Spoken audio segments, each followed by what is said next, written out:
Seltzer Kings podcasts. Want to shop Walmart Black Friday deals first? Walmart Plus members get early access to our hottest deals. Join now and get 50% off a 1-year annual membership. Shop Black Friday deals first with Walmart Plus. See terms at walmartplus.com.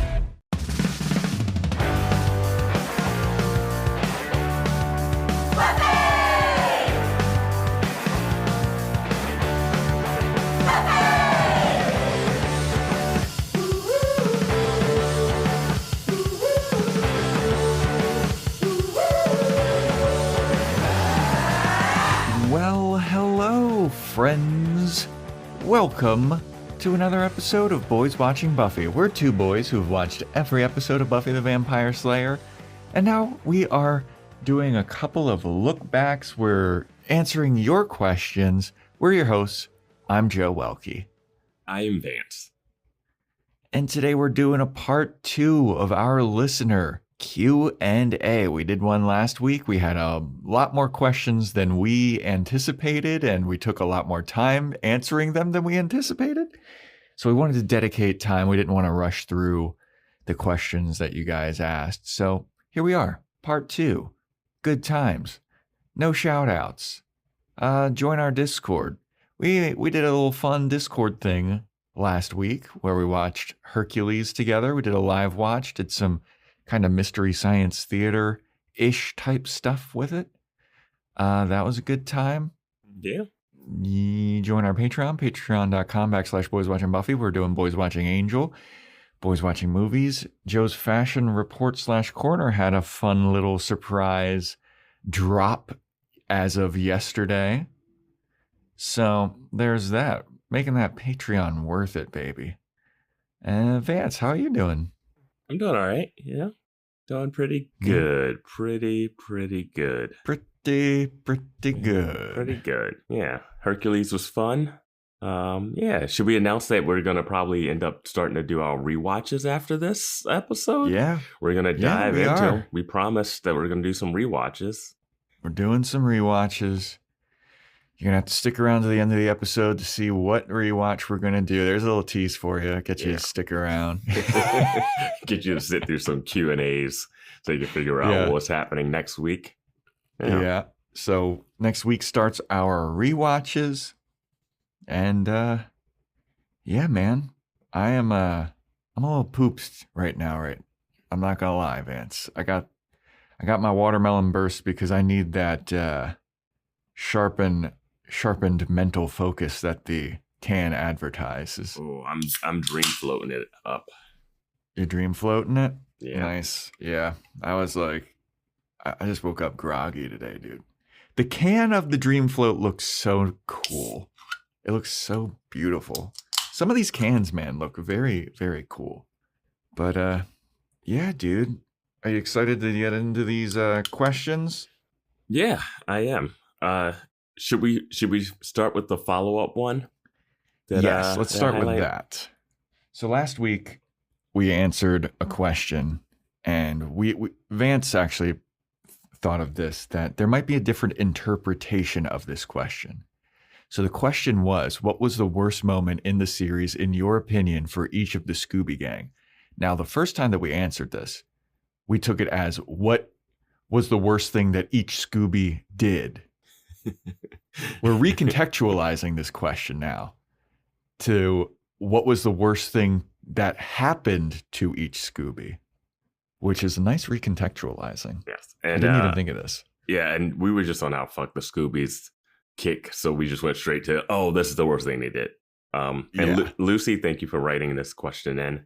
Haven't heard from Lucy whether or not we answered the question the right way or not, but you're getting a double banger for this. Yeah. We're covering all the bases for this question. I mean, this was their only question, so that they get, each person got 2. So some people got 3. Contextualize for Lucy. yeah, some of them snuck in a third one. Yeah. Holy fat fish. All right, so what's the worst moment for each Scooby thing that happened to them? Mm-hmm.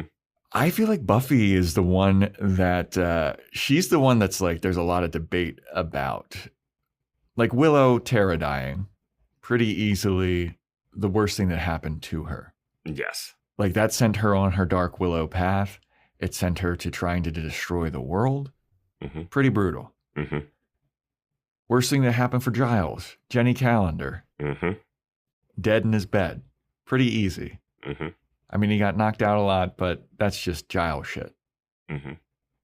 Xander, eye poke. Mm-hmm. Pretty obvious. Yep. Now, Buffy is where it gets interesting. And potentially the only one that it has like any kind of debate about. Buffy's got the body. Yeah, that would be my pick. Buffy's got dying twice. Buffy's got being taken from heaven. Yeah, that's... Buffy's got the sexual assault attempt. Yeah. Buffy's been through the ringer, dude. She's got the whole angel turning after. Yeah, killing the love of her life. Losing her virginity. Yeah, turning to Angelus after taking her virginity, then having to kill him. Mm-hmm. After she gave up her virginity to him. Let's give her the power. Right, yes. Let's give her the power. Yep. That 17-year-old giving the power to the 200. Yep.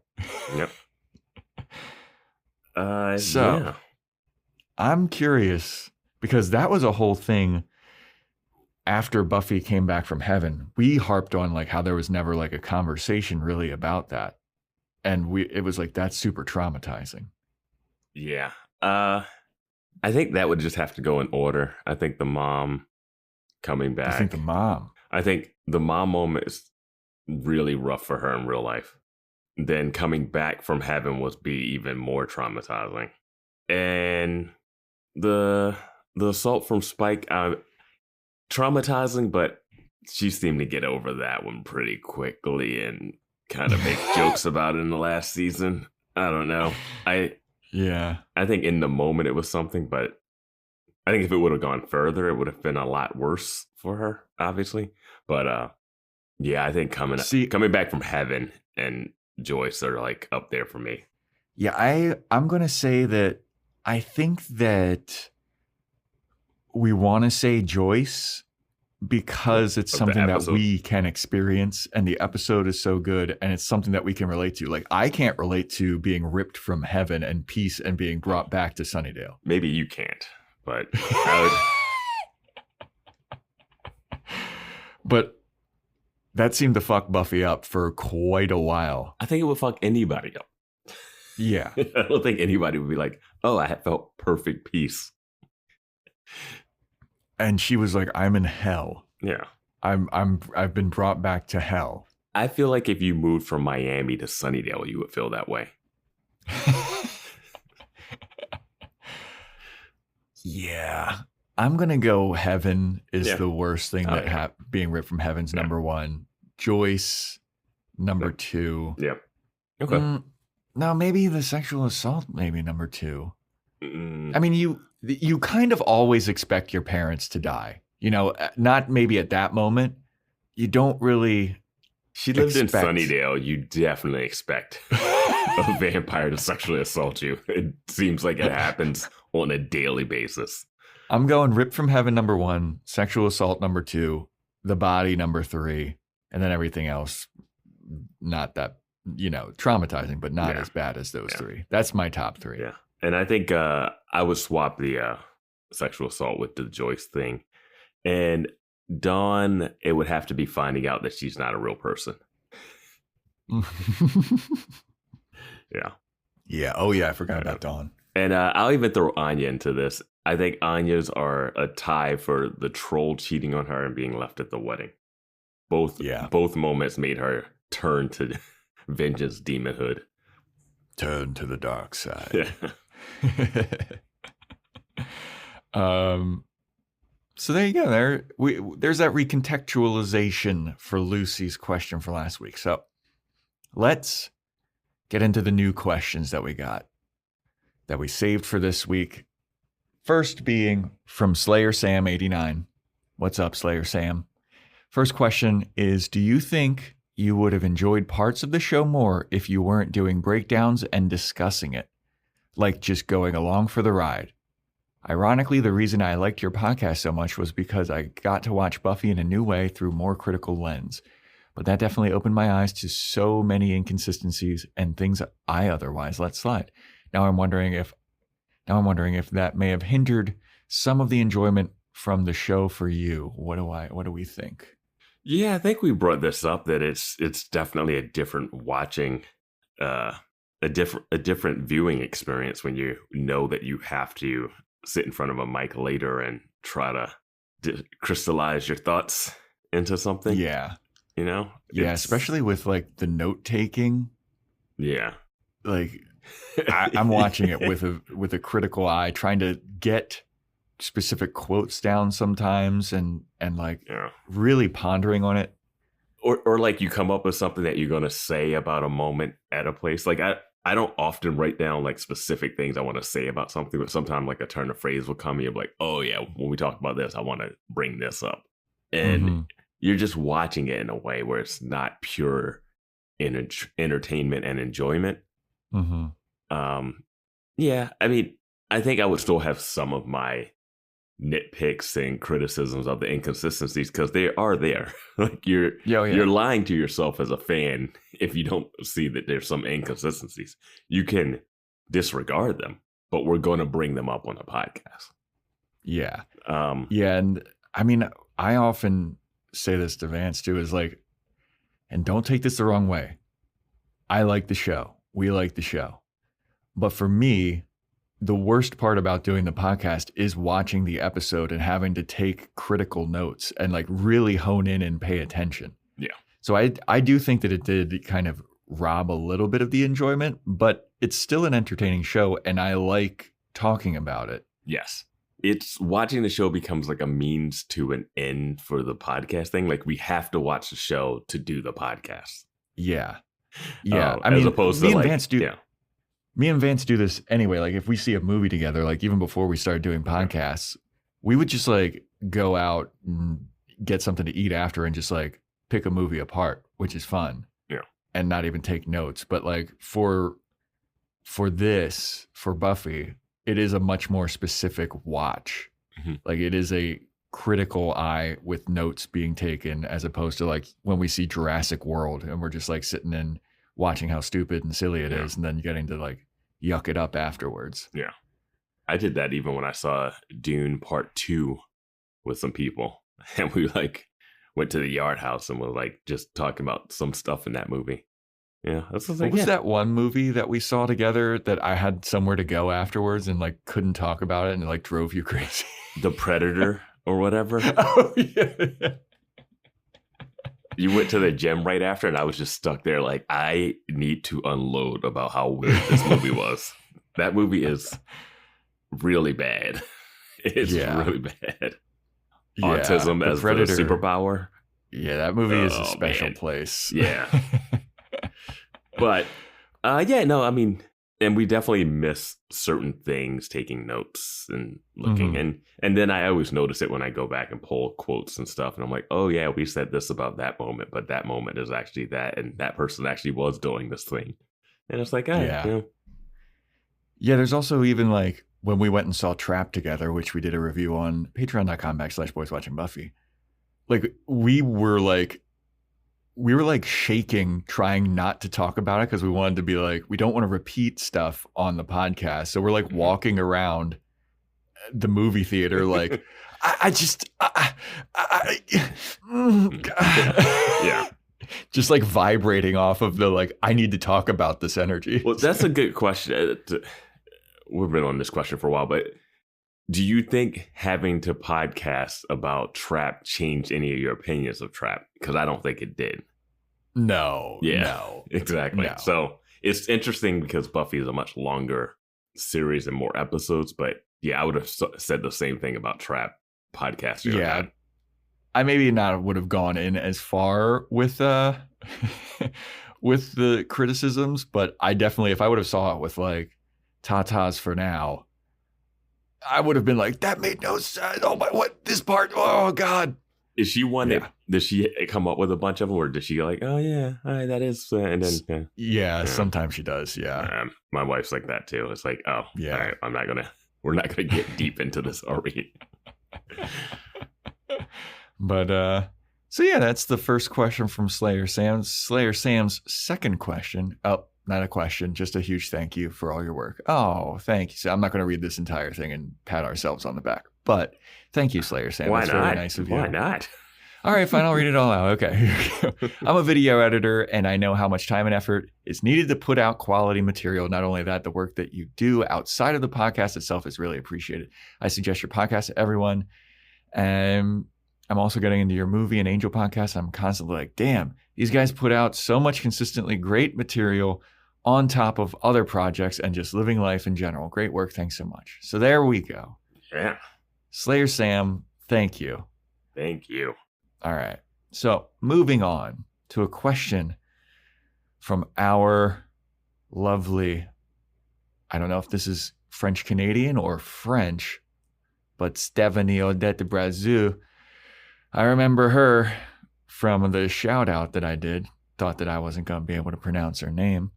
But did you ever consider watching episodes together instead of separately? If you had to watch them together, do you think it would have affected your dynamic or the analysis of the episodes? That's a good question. We used to watch Girls together when we did Boys Watching Girls. The first couple of those, like we were just at my apartment and then we'd scoot over to the recording area Yes. and just get right into it. The recording table. I'm kind of glad that we're doing it the way that we're doing it now. Because it gives me more time to think and ruminate on certain things. Yeah, I'll sometimes still watch these the night before, and then it's not a lot of thinking on the episode. A lot of mine comes right during the podcast when you're describing a scene. I'm like, oh yeah. But with Girls, we would sit there, we would watch it together on the couch, taking notes by hand. And then walk over to the table and record, and it was like 1-to-1, like no break between. I mean, every once in a while there'd be an out loud no way or what.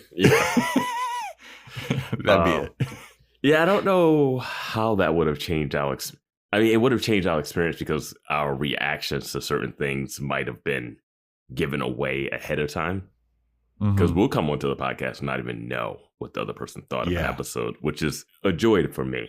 Yeah. Besides, even like if I get a random text here like that was insane, then that even like psychs me up for like, okay, what part does he think is crazy or what, you know? So. Yeah, but that happens a lot with Angel. Like I'll text after, because I usually watch him before Vance does. And then I'll text Vance like, dude, fucking Angel, And then Vance is like, I wonder what this is going to be. Yeah.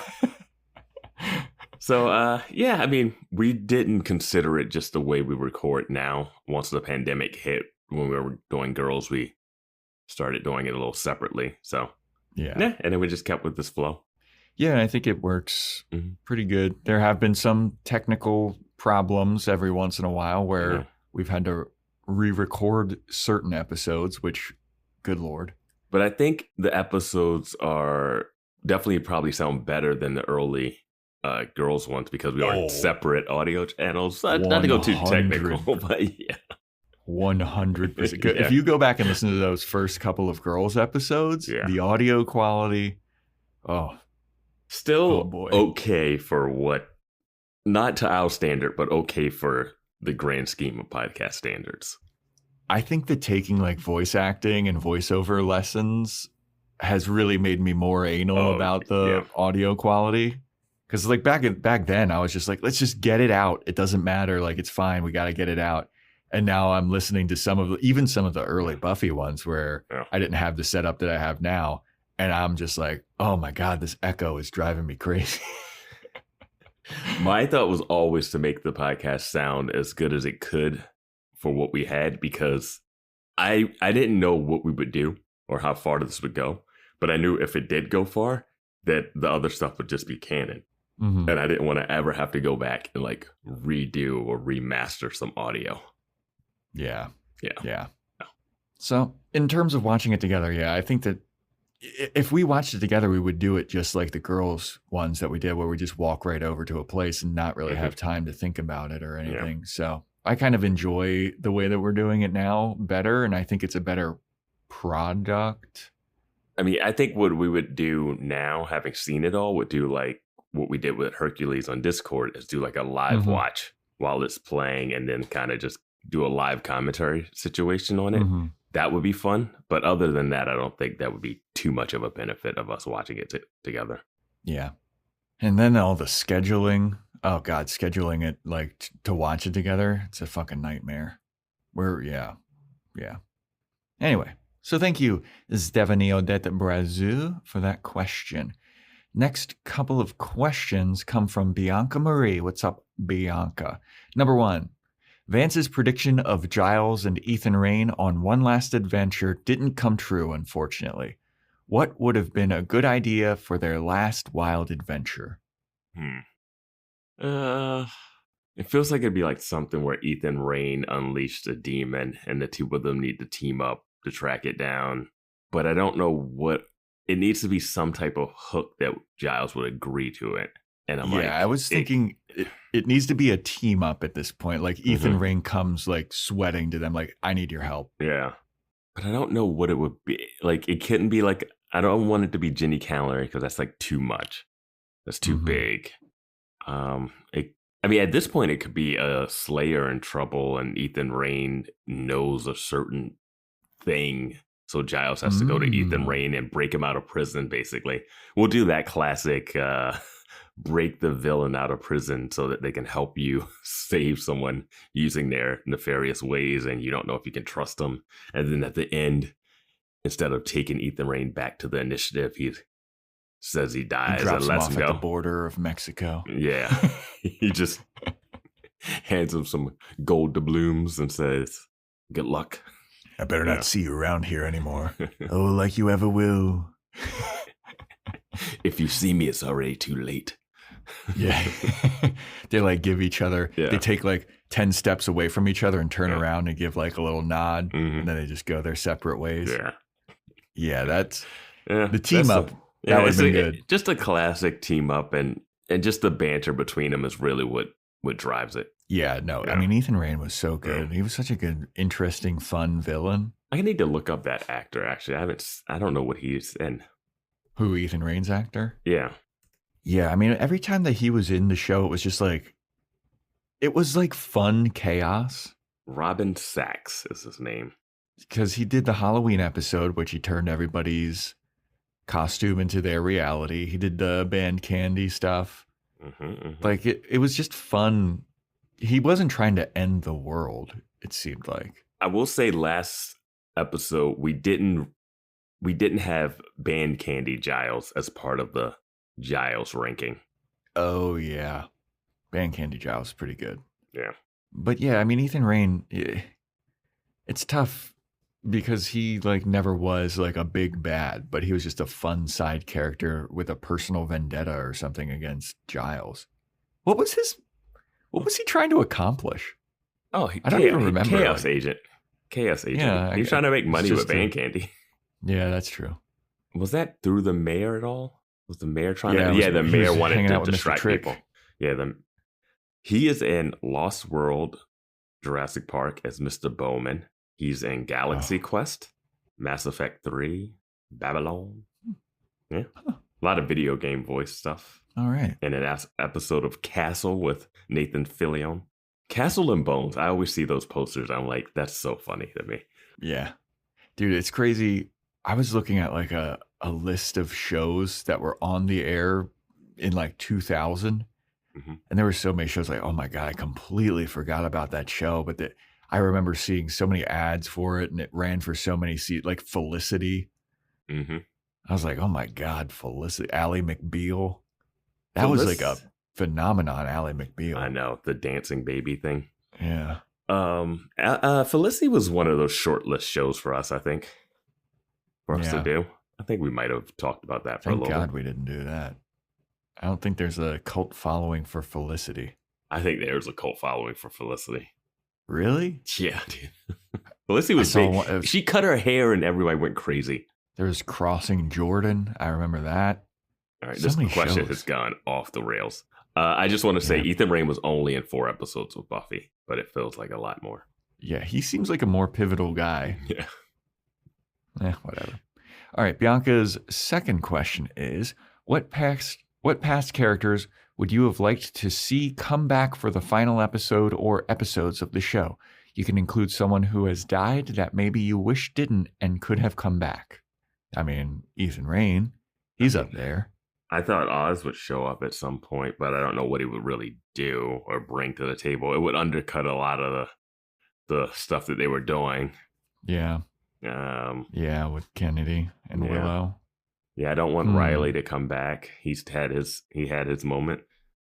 I want Graham to come back. Graham to come back as the leader of the new initiative and help Buffy. Oh my god, yeah. The mission's boyfriend? Yeah.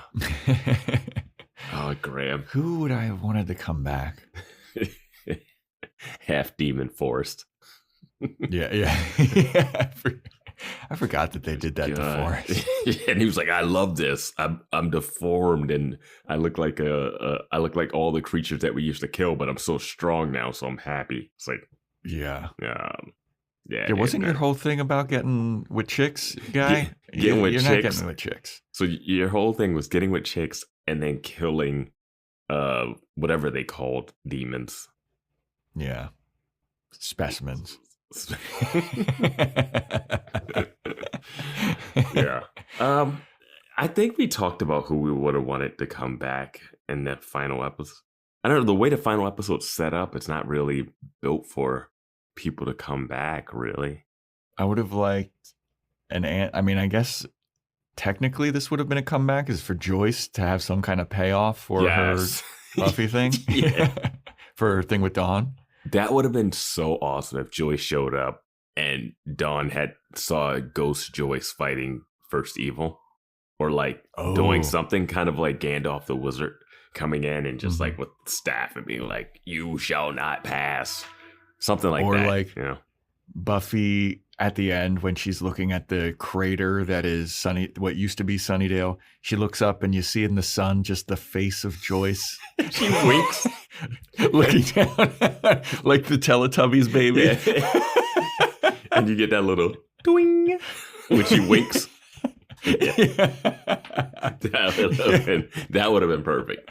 I would have been like, I don't care. Go off the rails, show. Let's do it. Yep. I would have said that the season 7 was perfect if it would have ended like that. Yeah. Forget about the Guardians. Forget about this Caleb stuff. It would have ended with Joyce's face in the sun, winking at Buffy. The Simba moment. Yeah, Simba, that would have been perfect. Mufasa, yeah. Yeah, that's it. That's the answer. She just says, "You did good, Buffy. You did good." There you go. Yeah. That's it. Thanks, Bianca Marie. All right. These next ones are from Lauren 043033. What's up? Okay. Okay. We already did this in all of our recaps, but I feel like half of this question can be answered, but top 3 characters, not just the Scoobies, and top 3 episodes for all 7 seasons. Okay, we did the top 3 episodes for all 7 seasons in our recap episodes. We're not doing that. You randomly just set it out, and it was just like, yeah. You were like amends, beer bad, gingerbread. Yeah. Where the Wild Things Are.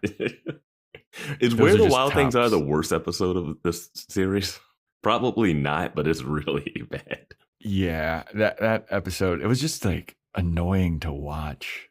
Yeah, if you don't like Riley, you definitely don't like him in an orgy with Buffy for the whole episode. Yeah, the sex wall. Yeah. Again, you gotta charge money for the sex wall. I'll defend Beer Bad forever. Oh, Beer Bad. That was not that bad of an episode. Yeah. All right, but top 3 characters. Top 3 characters. It's tough because it's not just the Scoobies. Yeah. Angel and Jealous, it's tough. I want to put Angelus. I want to put, like, Angel doesn't break the top, but Angelus moments are high. Yeah. You know what? I might go Cordelia. I really like Cordelia in this show. But I don't know. Okay. It's tough. Top 3. When it say it's not just Scoobies, it makes me want to cancel the Scoobies out. Yeah. Let's do top 3 that are not Scoobies. Okay. Now I'm thinking of the seasons. Yeah, I gotta. Anya has to go in there if we're doing that. But now it just becomes like who had the most screen time. Like, is Oz a top 3 character? Ethan Rain only had 4 episodes, but I really loved him. Mr. Trick was a lot of fun. Yeah, and he's probably. Even the Trick Lone had like Shark. 6. Yeah, the Lone Shark is a great look, but like, is Clem a top 3 character? Oh, Clem ruled. Yeah, Clem's got to be up there. Was there another random demon that they were friends with that they kept running? Oh, the dude that ran the bar, Willie. Willie the Snitch. Yeah, Willie was fun for a minute. This is a tough question, man. There's a lot of characters in 144 episodes. Yeah. Can we say the Gentleman? Yeah, then it becomes, that's why it's easier when you break it down, villain per season or something. Because then you got like Gnarl, you got Webbs. Spike is definitely a top character.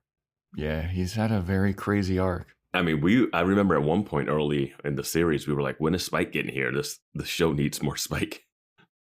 Yeah. Like when he was away for a lot of season 3, it was like, man, there's a Spike void in here. Mm-hmm. Yeah, there's a charisma void. And they were like, oh, just wait till you get to season 4.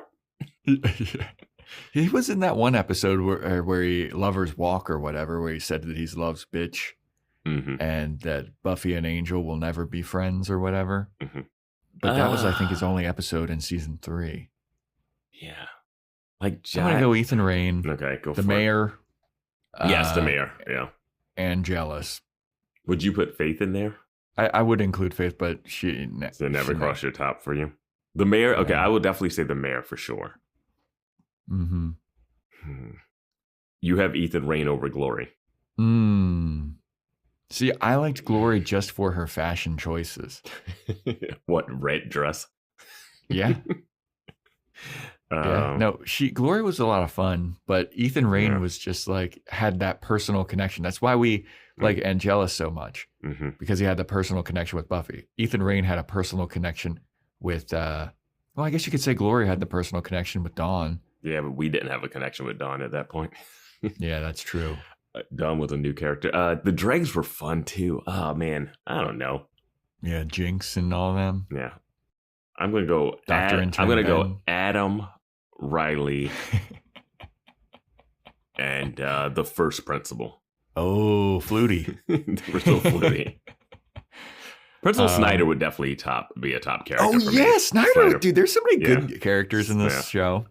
Yeah, this question kind of stumped us. I can't give definitives. I'd really need to sit and think about that. But Snyder's up there. Ethan Rain's up there. The Mayor. All the guys, really. Just like, Anya would be up there. Characters. Anya would be up there for me. I would count her as a Scooby at this point. Yeah, true. And they're saying not just the Scoobies, but we decided to get the Scoobies out of it. We recontextualized this question too. Yeah. Their second question is, what's the biggest plot hole in the entire show?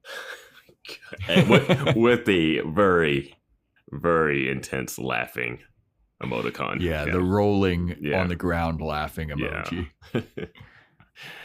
I love that question so much. Jeez. It's such a troll question. It's such a us question. Yeah. Yeah.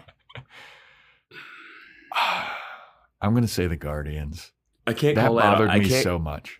I can't classify that as a plot hole though. I can. It's not a plot hole though. It doesn't. It opens some stuff, but it's not necessarily a plot hole. My way that I'm thinking of it as a plot hole is they were talking about how they were created to protect Slayers, and they did nothing the entire show. Yeah, that's fine. They just aren't doing anything. That's not, but that's not a plot hole for me. Damn it!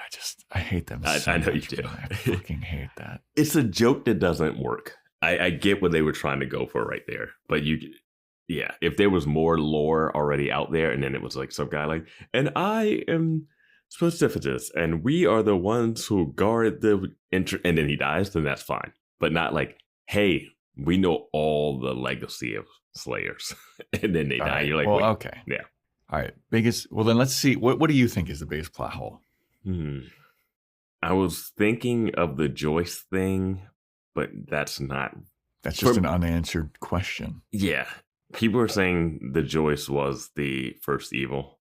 The Joyce ghost. But that. Just messing with Dawn. And Buffy at one point. Because they were like, Buffy couldn't go to sleep one episode. Mm-hmm. But it didn't feel like that was the first evil. And then it doesn't really. I don't know if it's a plot hole, but just Dawn never really having a big reaction to that. Is Buffy not going to choose me? It's not really a plot hole. It's more of an unanswered thing. These plot hole, the imitation roles. There you go. I'll rattle everybody's.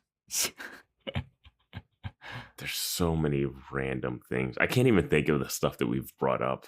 Yeah. Biggest plot hole. There's got to be.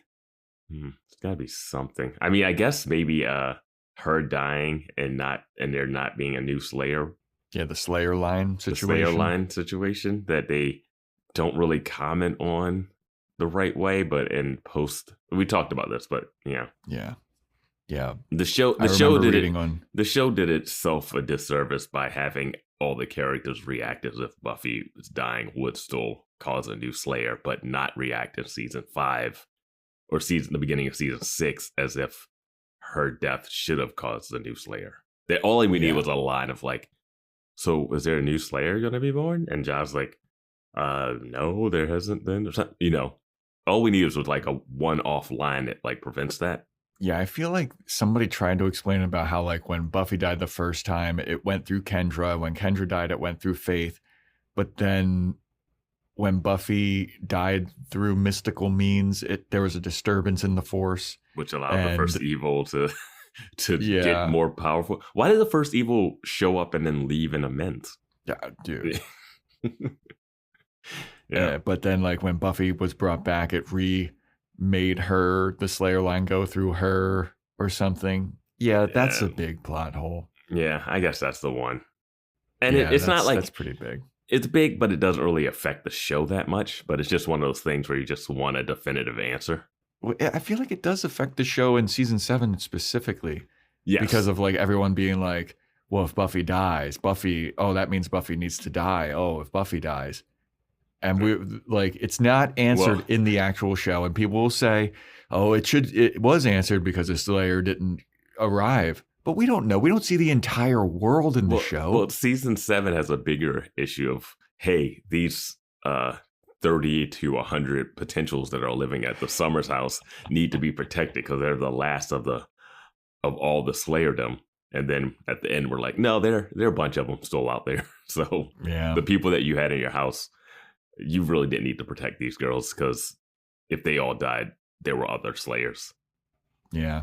Here's another plot hole that annoyed me a lot that people will say is not a plot hole is the strength of the vampires who come from the Master's bloodline. I hated that excuse. Like if Spike could just be out in the sun, but any other vampire would just like burst into flames immediately. Was that ever said on the show, or is that an off-air kind of? That's an off-air type of thing. I can't. I mean, that's I can't really. Canon thing. Yeah, I can't really count that as a plot hole in the show if it's one of those off-canon things. I hate that stuff. Can't stand it. All right. Oh yeah. I was going to say Oz somehow learning how not to be a werewolf, but that's fine. That's not really a plot hole. Yeah. I think people are really. I saw someone post something about Veruca, being a werewolf, or like the thing that Oz and the Veruca thing. Someone mentioned on Discord, and I was like, I don't think Oz was wrong with the Veruca thing. Veruca. Yeah. Because it was like an animal. That being a name. It was an animal attraction. Yeah. I don't think he could control that. That's like a vampire drinking blood. He can't control that.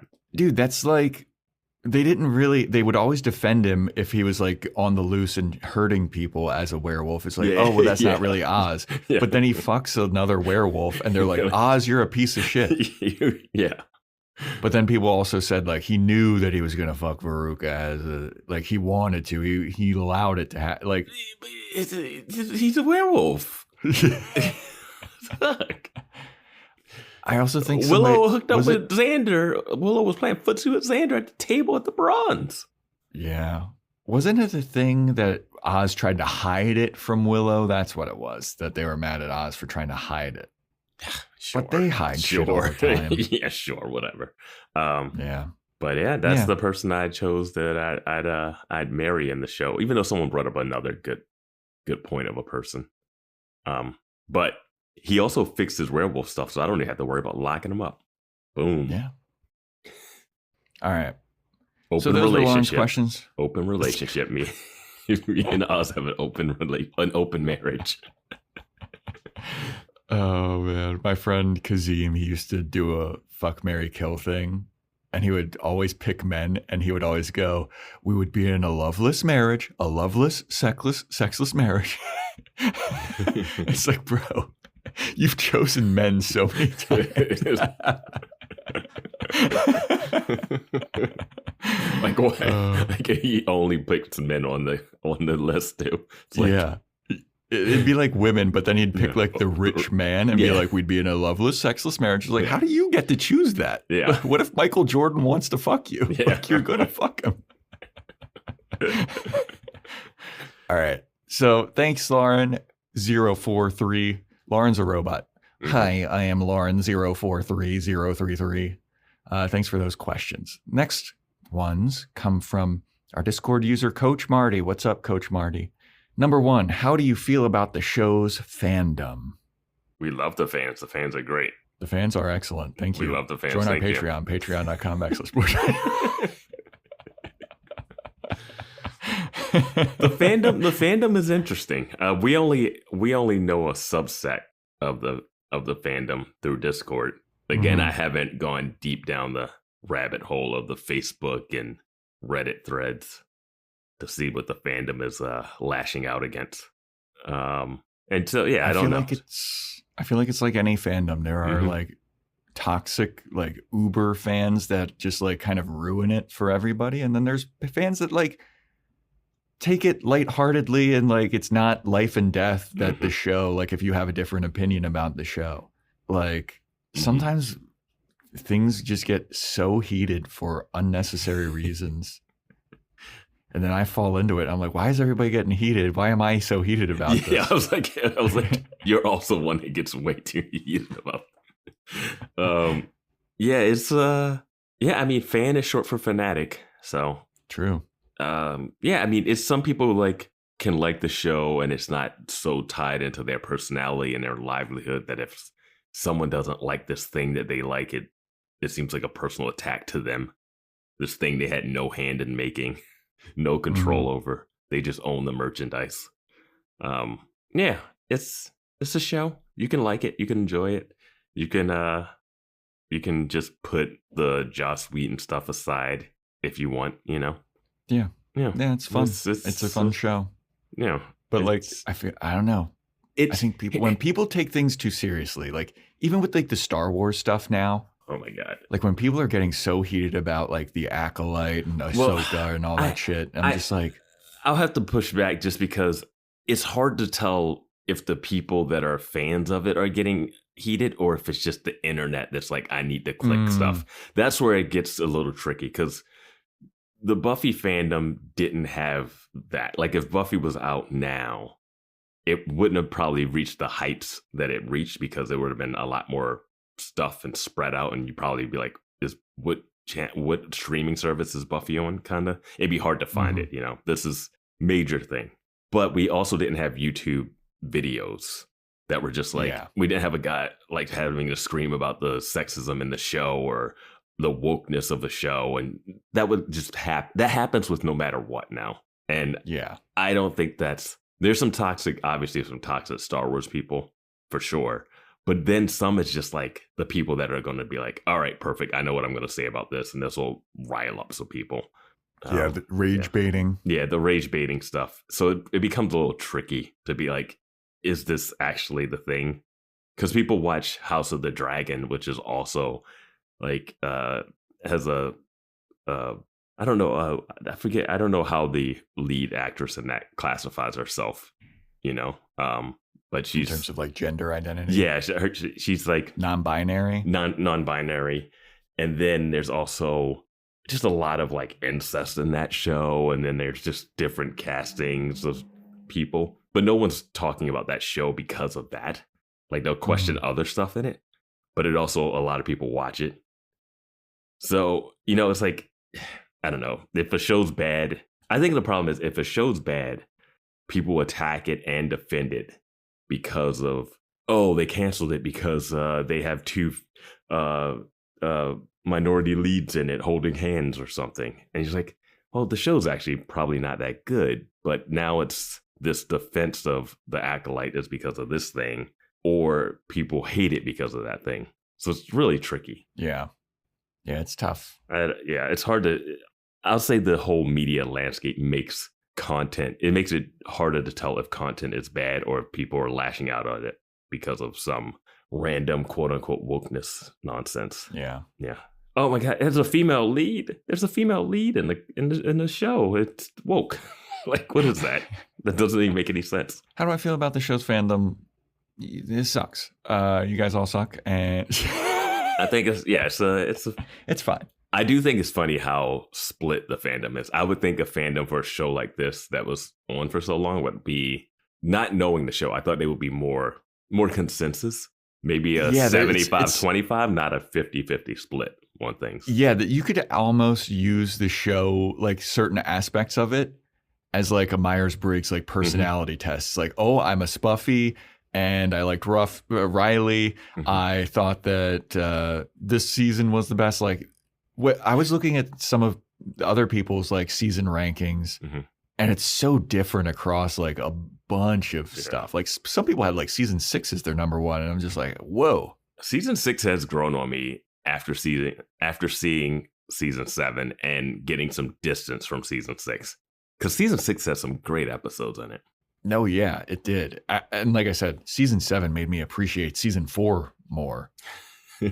Which I was like, oh, season 4 is the worst. Oh, this is terrible. And then like on the heels of season 7, I was like, maybe season 4 wasn't that bad. Like, yeah.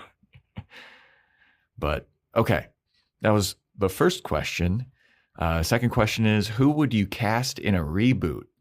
Now this is going to be tough for me because I don't know any young people.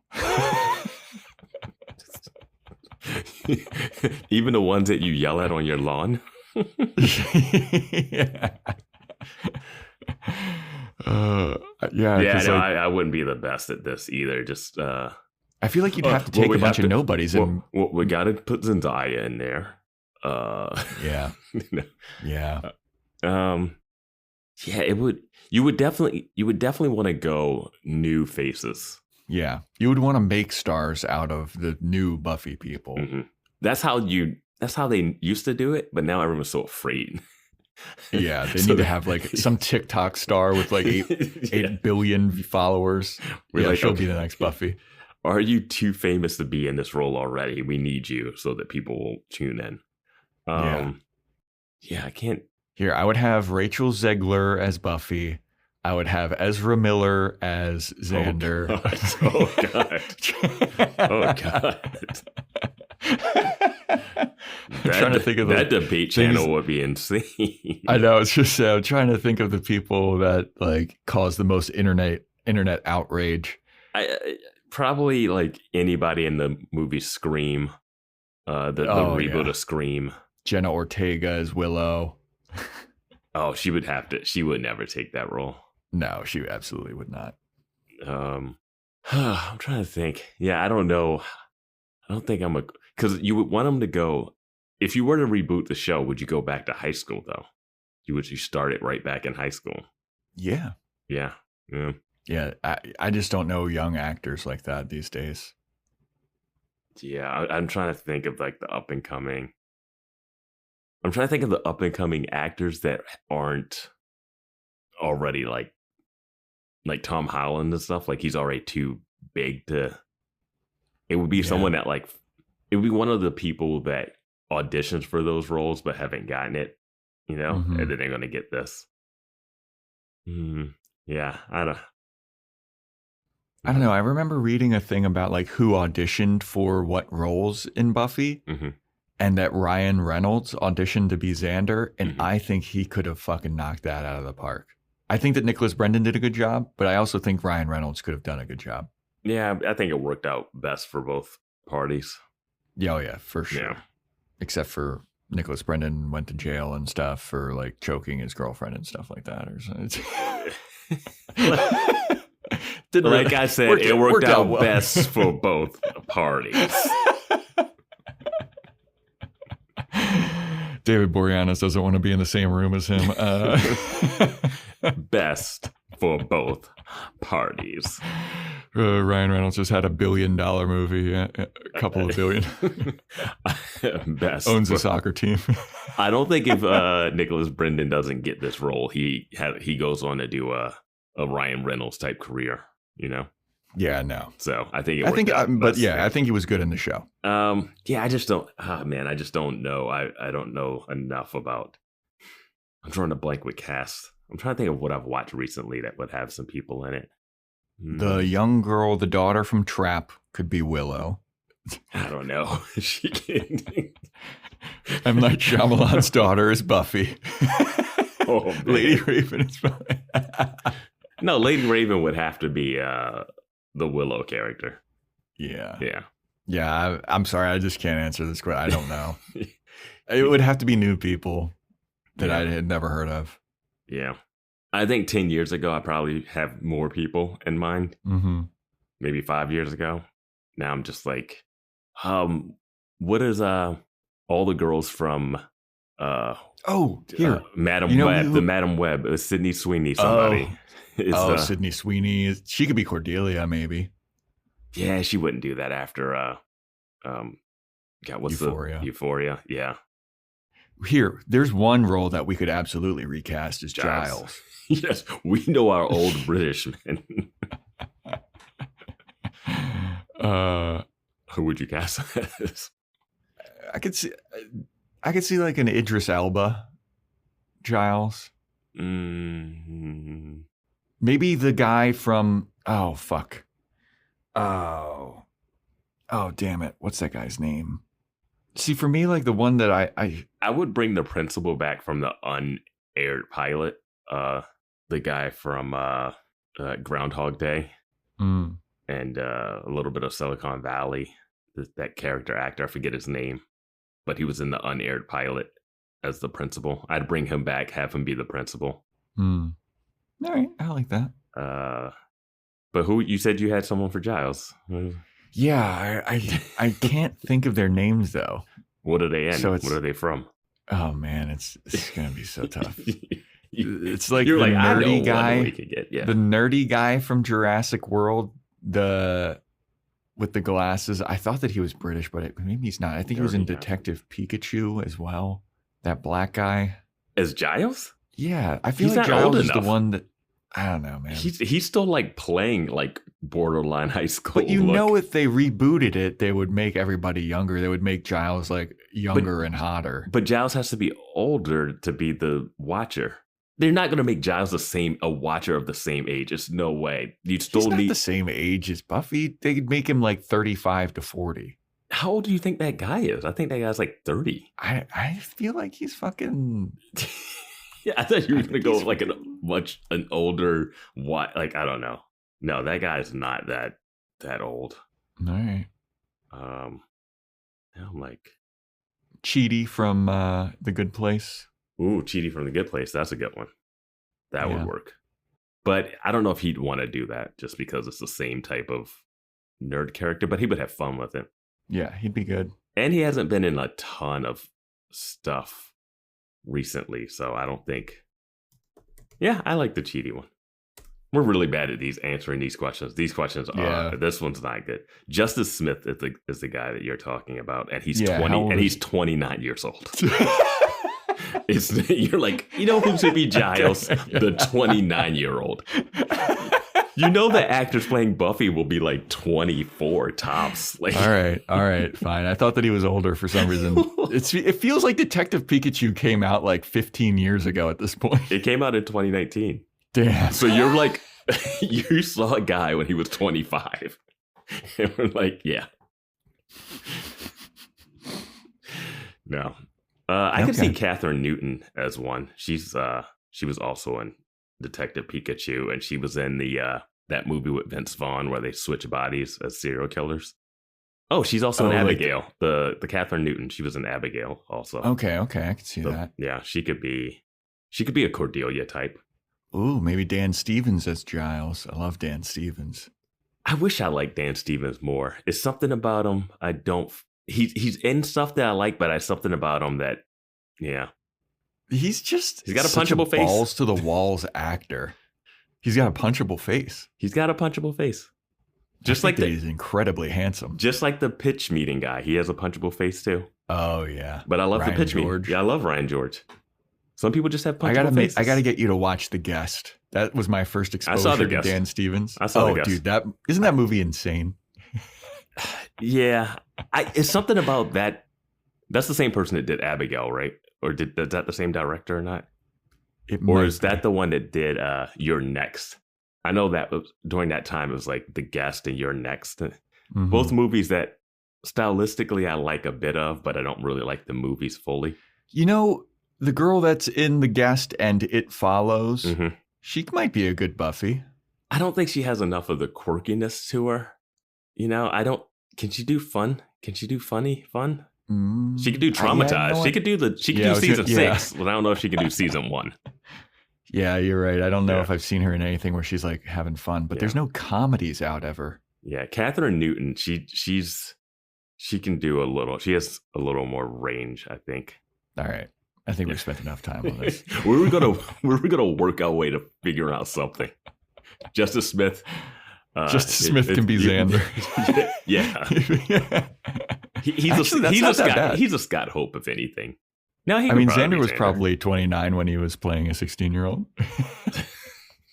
Yeah, I don't think. All right, we're done with this. We're done. Justice Smith as Giles is the craziest answer I've ever heard. Hey, it's Kaylee Cuoco for Priceline. Ready to go to your happy place for a happy price? Well, why didn't you say so? Just download the Priceline app right now and save up to 60% on hotels. So whether it's Cousin Kevin's Kazoo Concert in Kansas City, go Kevin, or Becky's Bachelorette Bash in Bermuda, you never have to miss a trip ever again. So download the Priceline app today. Your savings are waiting. Go to your happy place for a happy price with Priceline's Black Friday sale. Save now and travel later with our best deals of the year. Go to your happy price, Priceline. Connect to the world with special Turkish Airlines fares. Book your flight before November 30th and take advantage of great deals. Fly to the most exciting destinations with the award-winning airline that flies to more countries than any other. Terms and conditions apply. For more details, visit TurkishAirlines.com. Turkish Airlines, widen your world.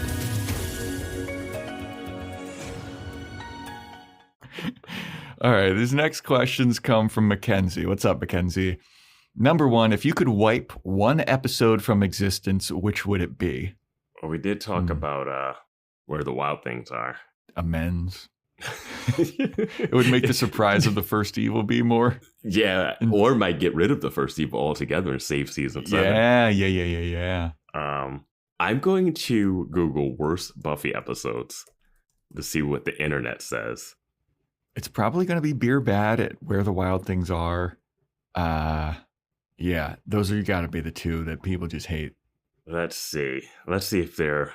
Oh man, the picture that I saw that comes up is that robot from the first season, Mordok or what? Wow, no, that's excellent. That's excellent television.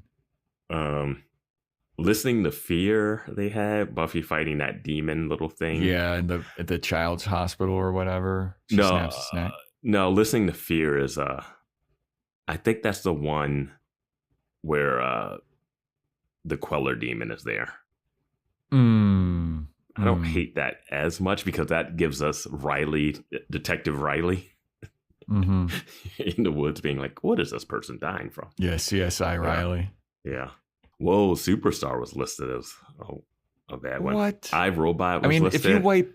if you wipe Superstar from existence, it doesn't have as much of a consequence on the entire show. Goodbye Iowa is one. Damn.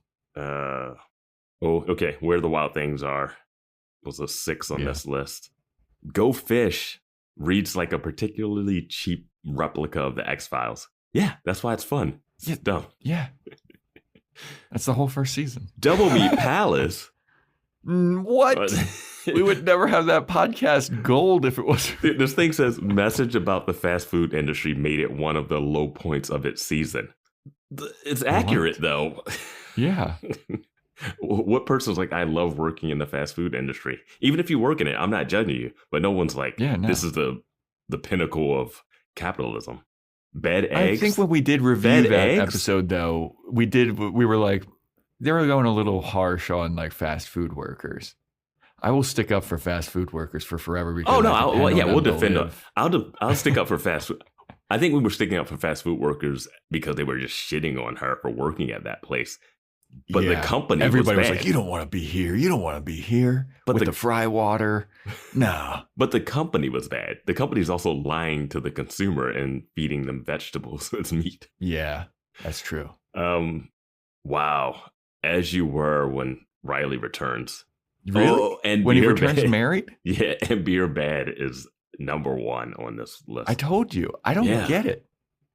You know what's one that I would erase that I did not enjoy that everyone seems to like?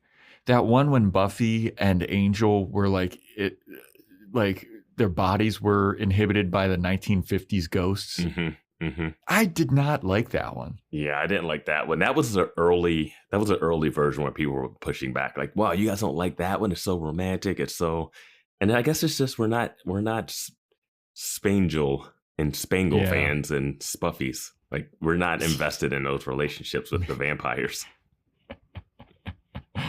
We're not invested in the spackle. Yeah, we need the spackle. We need spiles. Spiles, yes. But yeah, that one, it was Angelus, he was Angelus, and then it was like weirdly taking over the body, and there was a ghost haunting the school because the guy killed himself on prom night or something. Mm-hmm. Yeah, that one sucked. The amends.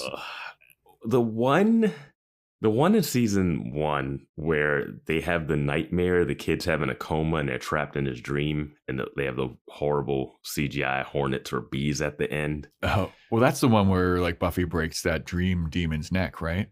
No, that's the one where she has the flu. That's like after Passion. Because that's when he does. Okay. The first, it's the softball kid is like being abused by the. Yeah, that's a different. Yeah. I mean that one does have Xander running down the hallway from like a killer clown or something. I think. I think Where the Wild Things Are for me. That's the one I just get rid of. Yeah. It's so much. All right. Mackenzie's second question is: if you had to choose one episode to best represent the series, which would it be? I think I know where you're going. Oh, I know. Kathy, the roommate one. No. I know I've said on multiple episodes, like, this is the one that balances out the tone perfectly. Mm-hmm. I know there was a trio episode that I thought really balanced out the tone of being silly and serious. I can't remember exactly which one that was. I don't think it was one where they were invisible. What about the one where they each take a turn fucking with Buffy? Yeah, that's just so specific of an episode, you know, that it's like a format that you're not going to get. If I was going to show it to someone, I'm like, don't expect every episode to kind of have this type of format, you know? I wouldn't want to do like Hush. Mm-hmm. Because that's like one of the best episodes. And then if people will get that expectation that it's every episode's like that, you'd have to do like a Hush and like Once More with Feeling are too specific. But they have the humor, they have the scariness, they have the drama. I almost feel like it has to be a one-off episode. There was, oh man, I know I had one that was like so perfectly encapsulating. Was it the one where Buffy says, "Good night, bitch"? Say good night, bitch. No. I'm gonna try and see if I can find it in my notes.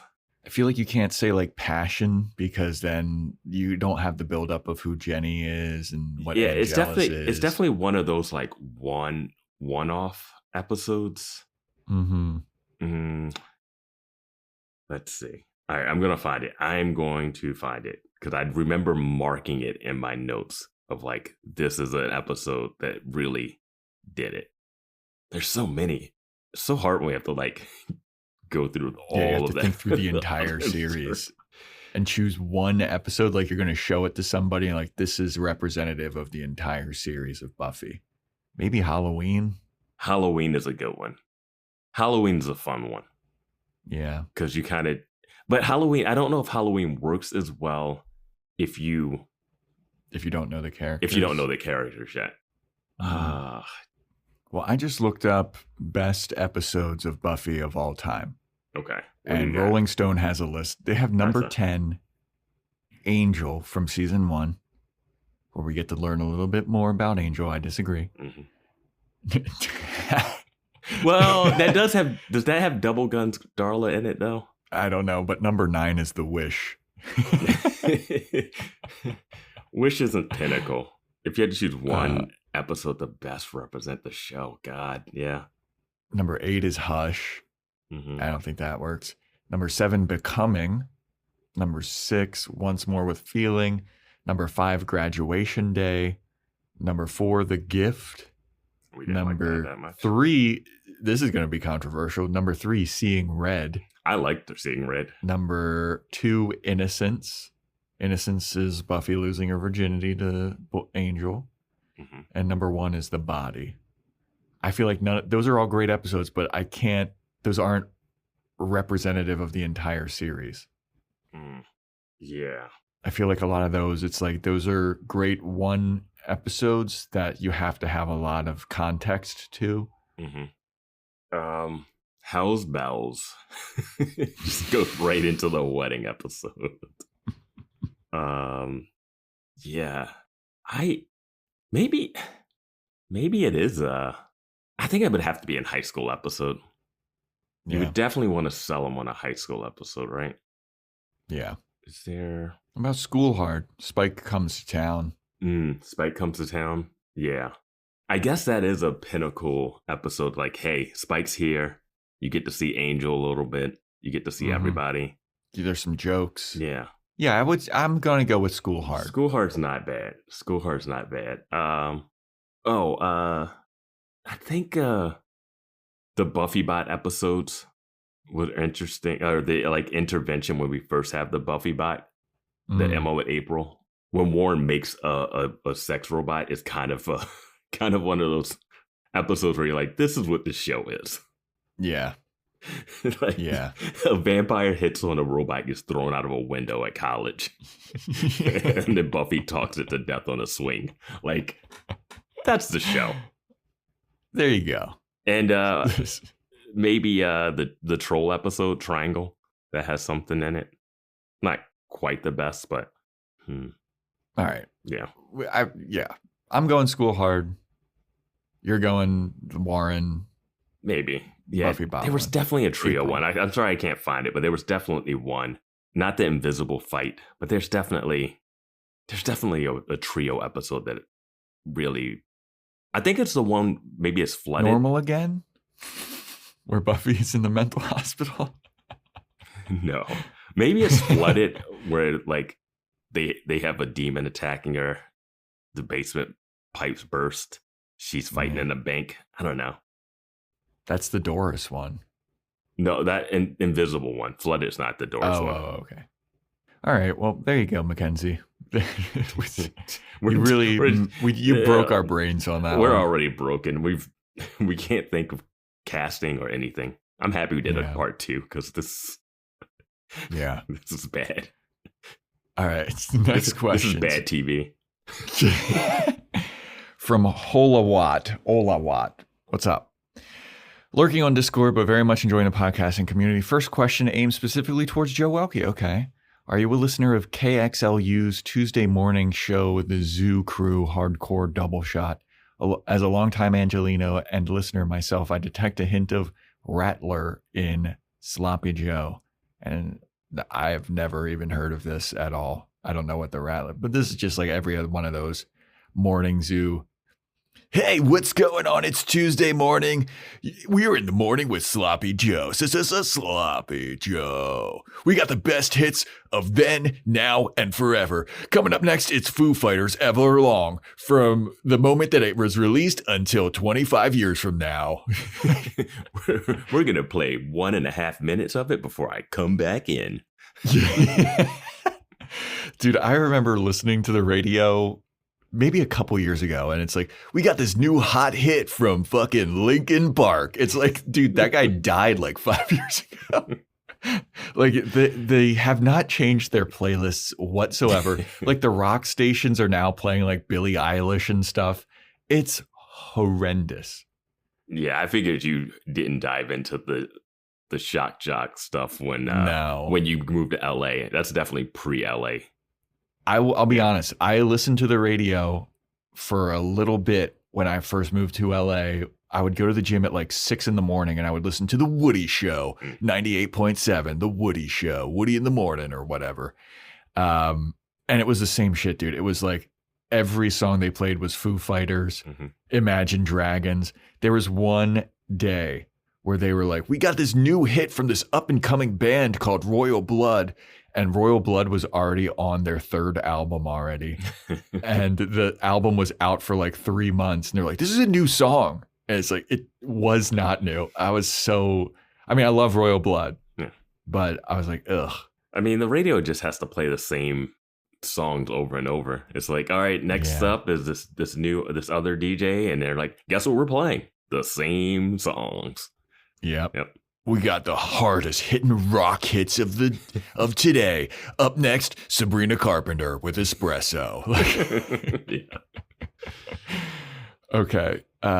Second question for both Vance and Joe. Were you surprised to find that you liked the show as you often claim or were expecting to? Just wondering more about your preconceptions going in. Perhaps this has been answered on the pod already, in which case ignore. I came to the show late, just in the last few months, and only skimmed the earlier seasons in an attempt to get a sense of what things were like before you were trying to listen weekly as they came out listened through season 6 and 7. Were you surprised to find that you liked the show as much as you did? No, I wasn't really. I mean, I didn't think that I wouldn't like Buffy. It wasn't a show that I was just like, oh, I'm going to dive in. Like, if we didn't do this podcast, I probably would not have started it. I just didn't have a thing that was compelling me to watch it. But I didn't think a premise of a girl killing vampires would be something that I'd be like, oh, this is going to be terrible. Like, I watched those Serenity movies. Is that what it is? What's the one with Kate? No, Serenity is the not Serenity. Firefly thing. Are you talking about like with the lady that eats clay? No, what is Shailene Woodley, Miles Teller? Those movies? Eats clay. Yeah, Shailene Woodley eats clay. No, I'm thinking Underworld. I have no idea what you're talking about. Okay. I'm talking about the Underworld movies. What were those movies with Miles Teller? There was like a franchise with Miles Teller in it and Shailene Woodley. I have no idea what you're talking about. Oh my God. I have no clue. But I watched the Underworld movies. I think I watched a few of those and some of the Resident Evils. I don't know. I've been watching badass ladies kick ass for a while, so I don't. I was talking about the Divergent series. Divergent, no. Insurgent, Allegiant. My roommate storyboarded that first Those movie. movies looked so horrible to me. Well, they were like picking up after the success of the Hunger Games, and they were like, okay, here's a book series. Here's a YA book series. Let's go. Yeah, I did not see any of the Divergent. I never watched any of those movies that you're talking about, though. The Resident Evil and like Underworld with the lichens or whatever, the werewolves. I I mean, I liked Kill Bill. Those were like really badass movies to me, and those are fun and funny and badass female leads that kick ass.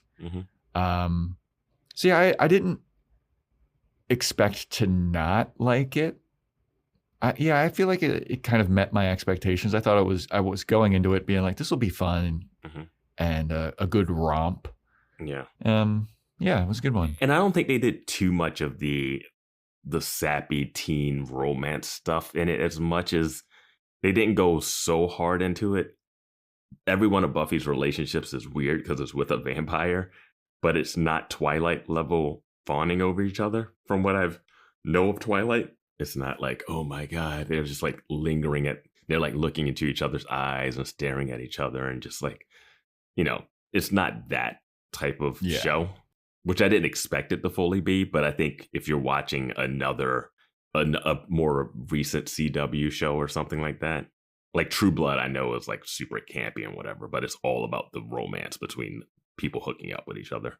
Well, I feel like the newer CW stuff, it's like way more brooding and dark and like we're so dark and mysterious and all that kind of stuff. Whereas it had some time for levity. There was jokes, there was campiness. It was fun. Yeah. I think that a lot of times like shit forgets how to be fun these days. We were also coming into this show after Girls. So the lightheartedness was a very welcome. Yeah. That's probably what put season 1 higher up for us because we're coming off of Girls and we're like, what? She's in love with a robot? Cheerleader's hands are on fire? They ate a principal? All right. Yeah, I'm in. Nobody's playing ping pong in the nude. A girl turned invisible and they're going to bring that up for 7 seasons? If you want to fucking realize how bad Girls was watching, we took like a 6-month break in between finishing Boys Watching Girls and starting Boys Watching Buffy. It was like, I need a break. That was a great 6 months. But yeah, I'm glad that we watched it. I liked it. I wasn't that surprised with how much I liked it, but there were some surprising moments where I was like, all right, this is more emotional, this is more funny, etc. Okay, next questions come from Alex. You're tasked with making an original Buffyverse spinoff show. What 3 Buffyverse characters, living or dead, do you have as your core cast? I feel like Giles is a linchpin. Yeah? Yeah. Okay. I feel like Giles lets you explain some stuff away. But I'm going to make Giles more of a person that actually will give information out as opposed to how he is in this show, where he's just like, I don't really know how Slayers work, even though that's my whole life's dedication. And I'm a watcher who has the only Slayer, yet the watchers treat me like shit. I will never understand that. I will never understand the most important thing that they have is to train Slayers, and they leave it with the watcher that they don't respect. Yeah, it made no sense to me for years. I remember a couple of those early season episodes, Giles would like talk about how like, oh, they had a meeting and they didn't even tell me about it. It's like, this is the guy. You invite him to hear the story about what's happening with the Slayer. It was insane to me. I don't even understand that choice. I don't understand that choice. Like, he could be higher up and then falling off the status because Buffy is like rebelling against their like strict ways. Sure. But off the rip, they were like, nah, we don't like this guy. Yeah. The guy in charge of a Hellmouth and stopping Armageddons. But yeah, whatever. Living or dead as your core cast. What 3 Buffyverse characters? Does Buffy have to be in it, do you think? I don't want Buffy in it. Yeah, Buffy, no. I am going to say, and you're probably not going to like this, but whatever. You're going to say Dawn, Tara, Spicy. Robin Wood. Nope. Faith. And Oz. Robin Hood and Faith. God, I can see that show and I hate it. Yep. I can see the like badass title sequence. Mm-hmm. Them looking like all heroic. Him having a different black jacket that he. Yep. Robin Wood and Faith, I feel like, are the main characters. Like, I could swap Oz with like Wesley. Get Dark Wesley in there. I just can't. No. Yeah, it would be something. It would be something, but that's not for me. Because you definitely want it to be tonally different, like when they spun off Angel. So you want a little bit of difference. They're definitely going to Cleveland to that Hellmouth. I think I'm going to take... Oh, man. Ugh. Like, I don't want Kennedy. I don't want... maybe I'm going to do... I'll piss people off and say a Rona, Dawn, Giles. Kit. Dawn, Xander, Giles go to Cleveland. Dawn is like the researcher. No, they need a Slayer, though. I was going to say, who's the Slayer then? Yeah. Oh my God. Faith, Rona, Robin Wood. Giles, Xander, Rona. Rona hates them. So we get like a real like fucking she can't deal with Xander's horniness and Giles's goofy Britishisms. So he's dealing with like a fresh new Slayer. Yeah, this is tough. Because Andrew's still alive. Andrew is definitely a comic relief character. That's why I put Oz in the one, because he could be the comic relief. Yeah, but he's like a werewolf and there's no controlling it, unless you change it where now he can like turn into a werewolf that has like smart Hulk abilities. Yeah, I think I'm gonna go Andrew because he has that demon conjuring thing, and I think that can come back into play, and he still has unfinished business. All right, so I think I'm gonna go Andrew. Andrew doesn't have interactions with Giles though that much. Yeah, Giles was always sending him off on suicide missions. Like I like the Xander Giles like contrast that they have, but you need something else. But with only 3 characters, like Dawn doesn't add enough to that. Yeah, it's tough. I think you would have to have Faith still in it. Yep. Faith, Xander, and Giles. It's so weird.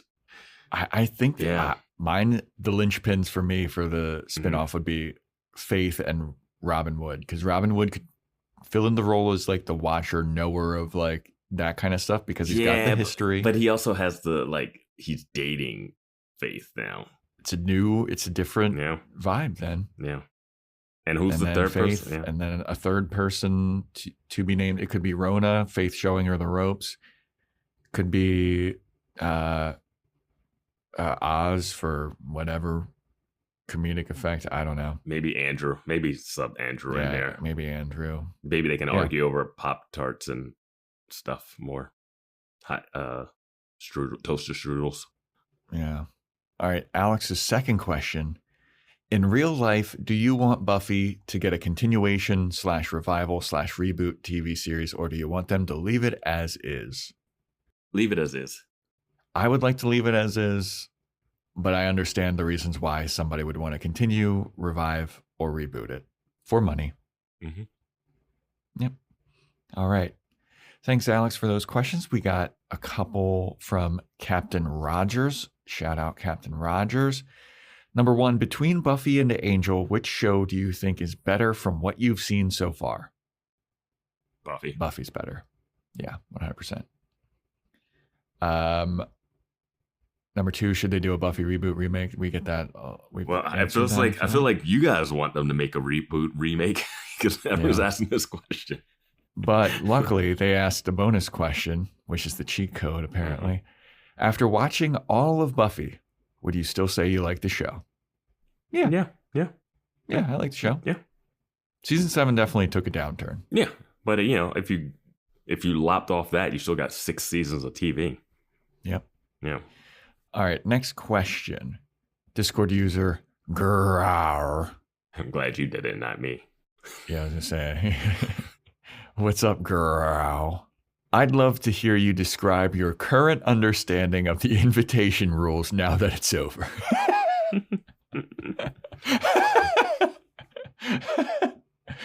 What a great question. Mm-hmm. Okay. We've vampires. had an issue. We've been talking about this on Discord that there's some inconsistencies in the lore between Angel and Buffy's series. And you brought up one in Angel that I completely missed that happened in last week's episode. What was last week's episode called? Unleashed, I think. Unleashed, yeah. And I was just like, oh yeah, that is a good point. So check out the Unleashed episode of Angel if you want us to talk about invitation rules briefly. Not a big part of the episode, but very valid question because they just don't even pay attention to that. Here's my understanding of the invitation rules is they apply unless the story requires them not to. Yes. Vampires can go into public places. Who knows what determines public? Who knows what determines a home? Yeah. Because... And what's the timing of when a home is abandoned? Because we've seen in a different show that, and even in this, if people are... Because you can come into a motel room, right? Yes. That's how Angel saves Xander from being killed by Faith.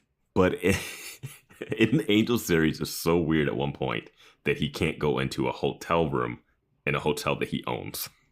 Yeah. Because someone is staying in that hotel room. But yeah, that person, when does that person own that hotel room?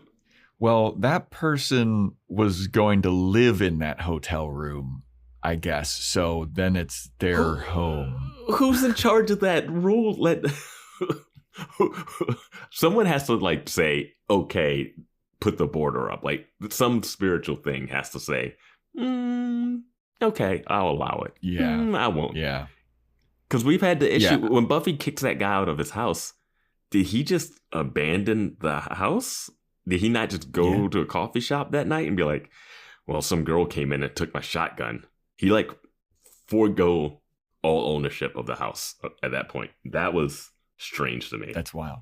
And it was within minutes because Spike shows up later. Even if it's within hours, it seems like it needs at least a day for ownership to like dwindle away. But yeah, we've also seen an Angel can't go into an apartment in an apartment building until a guy dies. And like, there's that barrier. And then he's just freely walks in. He's like, oh, I guess that guy fucking died. Yeah. Which was cool. We were like, oh, that's an interesting structure for that. It was like a cool little thing. Yeah. So, I mean, if that guy that Buffy kicked out went into his house died, then Buffy's a horrible person. Yeah. Buffy got kicked out of her house, then kicked another guy out of his house. Yeah. I mean, dude, the show muddies the waters. Yeah. And you know, I know that Angel's a separate show, but it's in the same universe. Yes. And they have different rules, it seems like. Yeah, it's the same universe. Characters cross over. They go back and forth. I think the one thing you could keep consistent would be the invitation rules. Yeah, but they don't. I have another invitation rule issue with this episode of Angel that we're going to talk about this week. I'm glad you do, because I've kind of glossed over them completely. But I'm trying to think what it would be. What your issue would be with this episode. You'll just have to tune in to Angel to find out, dear I have a listeners. question about a different thing in this Angel episode that really just was like, come on, this doesn't even make any sense. Yeah. But yeah, I think that's, I think I know the logistics of the invitation rules. I know the spirit of the invitation rules. Yeah. And sometimes they just have to fudge it. Them? They just gotta fudge it sometimes for like, hey, we need him to like kick this door down. Yeah. You know? Yep. But yeah, vampires can go into public places. They can't go into private residencies. But who knows what determines that? We don't see a spiritual realm adjudicator figuring that out. All right. Thank you, Grau. Next questions come from Anonymous, but if you ask these questions, you know who you are. Number 1, what shows do you know as much lore about? So we know a lot of Buffy lore at this point. through our Discord and through watching the show.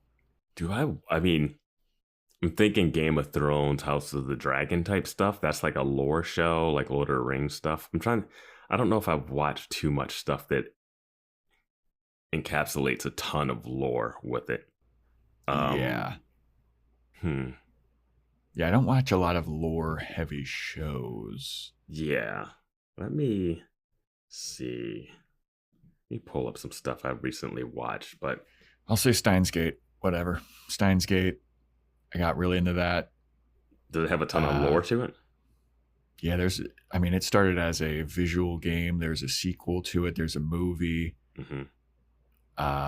Like the game, there's like several different endings that you can go to and all that jazz. I've done a lot of research on that.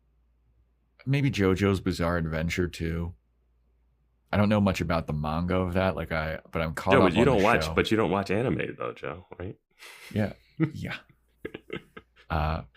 Maybe those two in recent memory. Yeah. No, not a lot of lore-based things that I'm watching besides Angel and Buffy, really. Yeah. I guess I really liked Andor, but I don't dive deeper into the Star Wars stuff. I watched Fallout.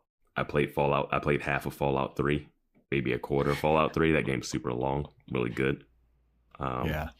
I just don't really have time to get into the lore of stuff these days. Yeah, I don't know. You watch like probably 4 hours worth of Trap stuff, so I'm not going to buy that excuse. Yeah, I know the lore of Trap very, very deeply.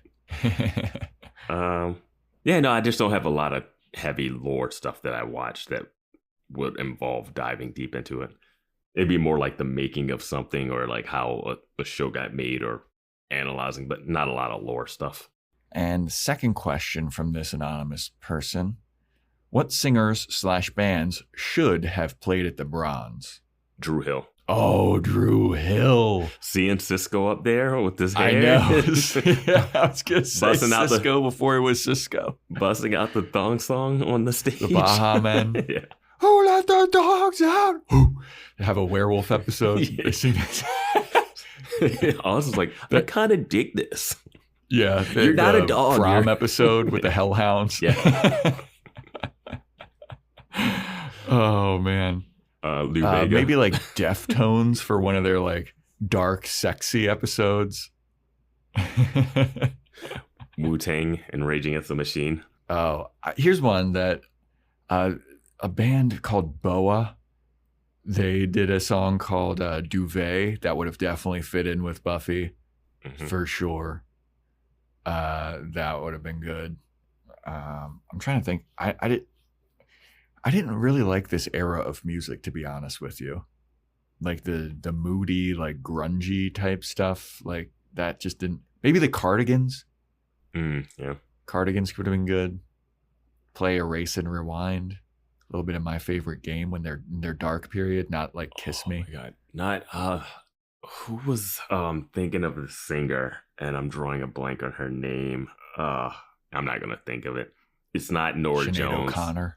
Not Nora Jones, but another. She had some hits, but not a ton. I'm like a bird flying through. Nelly Furtado. Yeah, I think she could have been on stage. She could have done some stuff. Yeah. Yeah. I love how she went from I'm like a bird to promiscuous girl and man-eater. Yeah. What a fucking rebrand, dude. Yeah, man-eater on the nose, but it fits on this show.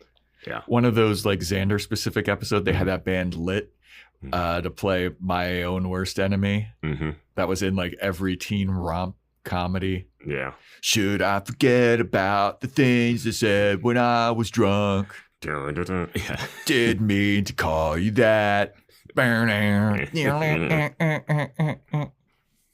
Jimmy Eat World, that'd be a good one. Yeah. All right, I think we thoroughly crushed this question. The Ninja Turtles. And Vanilla Ice. Vanilla Ice with the Ninja Turtles backing them up. Ninja, go Ninja, go Ninja. Buffy's like, should I fight these guys or rock out with them?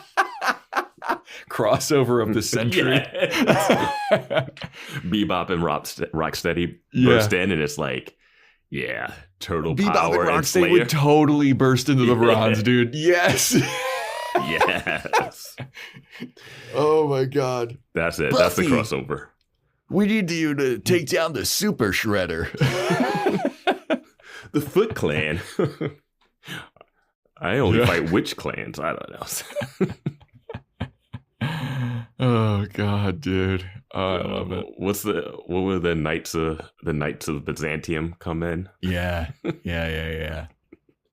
We've been fighting the Foot Clan for centuries. I would have loved to have like Gwar play at the bronze and Buffy be confused about whether to fight Gwar. There's a killer clown, but then the juggalos are there. It's just like you can't see him through the crowd. Yeah. Everyone's like, chill. That's ICP. Spraying some Faygo in Buffy's face. Oh, that would be like the roommate is a demon one, and she's in the crowd, and they're like, no, they're not all psychopaths, Buffy. She's just slashing away. Man, that's great. Yeah, we're answering some questions in a fun way. Other ones we're just like stumbling over. I feel bad for some of the answers that we haven't been able to hit, but this is an interesting brand of podcasting that we're doing. Yeah. All right, these are our last questions that we got here from Ed Banger, who has come to a couple of my shows. So big shout out to Ed Banger. I've met Ed Banger as well. Yeah, Ed Banger is a real one. Here we go. Number 1 from Ed Banger. In retrospect, was there a trope you generally dislike that Buffy handled better than you expected? I'll say yes. The specifics might be hard to come up with. Yeah, I'll say yes. Yeah. Yeah. I'm happy I preference that our answers have not been great. I was like, this mental focus of the C4 is not really kicking in. Come on, dream float. Figure it out. I mean, I hate to harp on this, but like, I liked Beer Bad, and I thought that was a fun episode about don't drink. From a guy that doesn't drink. It's not. I guess that's a trope that sitcoms had in them, but common TV tropes in Buffy, like what? I can name a bunch of tropes that they did not handle well. Yeah, name some they didn't handle well. The magic addiction, I feel like that was bad. Well, that's not a trope. That's not like in everything. It's in a lot of stuff. Magic addiction?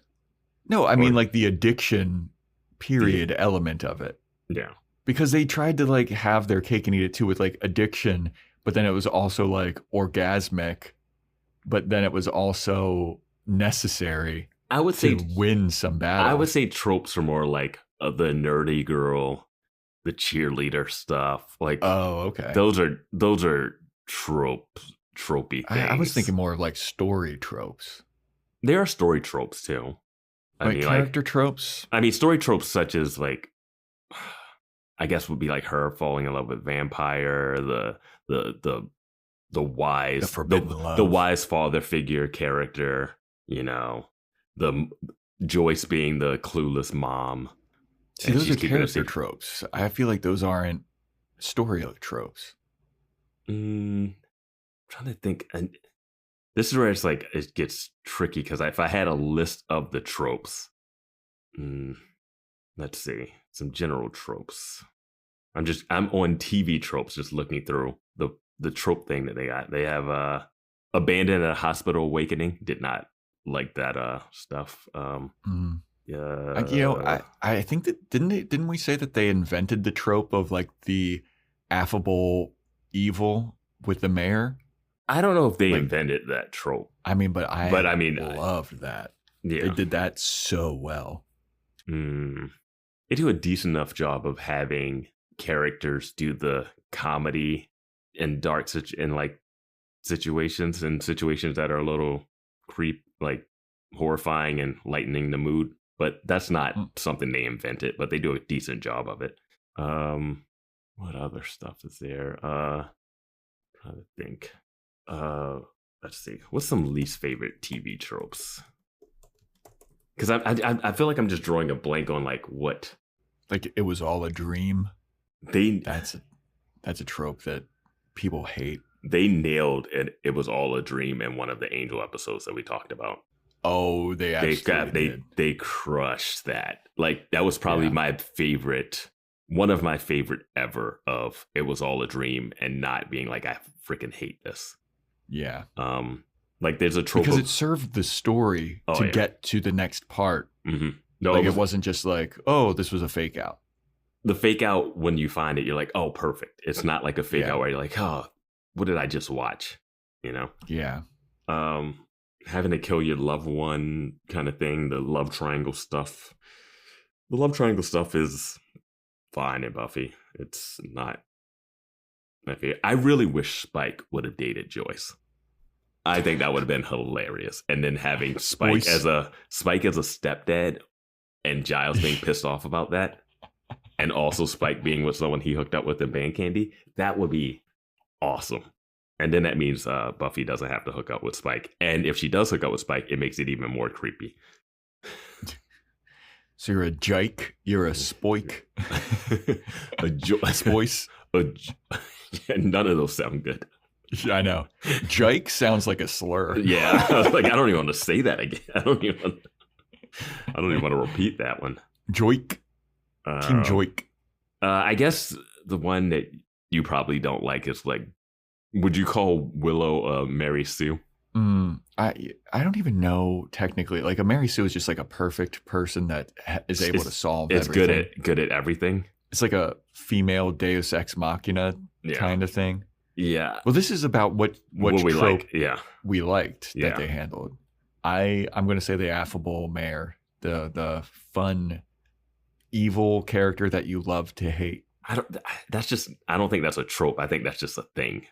Like a character type. Yeah, that's a character type. I don't think that's like a trope. Like, oh man, that show did that thing where we have the character that we love to hate. I'm reading a trope called fridging, and it's when the main character has a loved one killed off in a gruesome, violent way just to propel their arc forward in some way. Willow had that, and that's been a thing in most like action movies. It's like the action hero has their wife die or girlfriend die, and they have to like save it. They'd even do it in the James Bond thing. Like John Wick, they do it with the dog, so it's a little different. They do the trope, but then they do a little puppy, so it makes it a different one. I think Tara's death in the show was perfectly. I think the way it happened was like, yeah, this would send someone off the deep end. So I thought they did that well. Here's a TV trope that I feel like they handled pretty well. Like the mind wipe memory, tabula rasa. That was a fun time. The character, that was a good one. The body switch stuff they handle fairly well. Oh, yeah. Yeah, because they introduced like some darkness to the body switch too. They do multiverses really well. Multiverses. They're Vamp Willow. I think they handle, it's early on, but they handle the same-sexness very well for what it is. You mean same-sex relationship, you mean? Yeah. Okay. I don't really think that's a trope. Well, killing, like, I think that, like, they have that trope of killing off, like, killing off the gay characters, which probably wasn't a big of thing when Tara died, because it wasn't, like, a lot of people getting killed off. It seems weird that they didn't want to kill off Kennedy because they didn't want to do that, maybe. But also, you don't want to kill another one of Willow's girlfriends, Yeah. That seemed like that'd be way too much. Yeah, I would say the body switch stuff, they really do well. Even though we probably weren't we probably in the podcast where Faith switches bodies with Buffy, we might have... Faith and Buffy. Fuffy. Yeah. We might have come down a little harder on that, but they did handle the body switch stuff fairly well, besides getting a code word. They had the text. They had the text thing of emergencies that came up later, but they need some code words for as many body switches as they had. You know how we always talk about how like the first evil should have been more of like a chaos agent? Faith was a better chaos agent in Buffy's body than the first evil ever was a Chaos Agent. Like, she was like trying to fuck Spike, and she hooked up with Riley. Yeah. Like, she was sowing some seeds of just evilness. Here's a trope I like.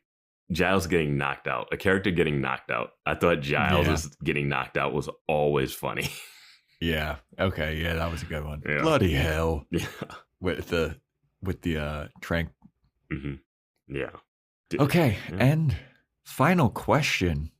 What is your biggest I'm glad they didn't do that of the show? Headbanger, man. Throwing them out there. These are good questions. Am I glad that they didn't have...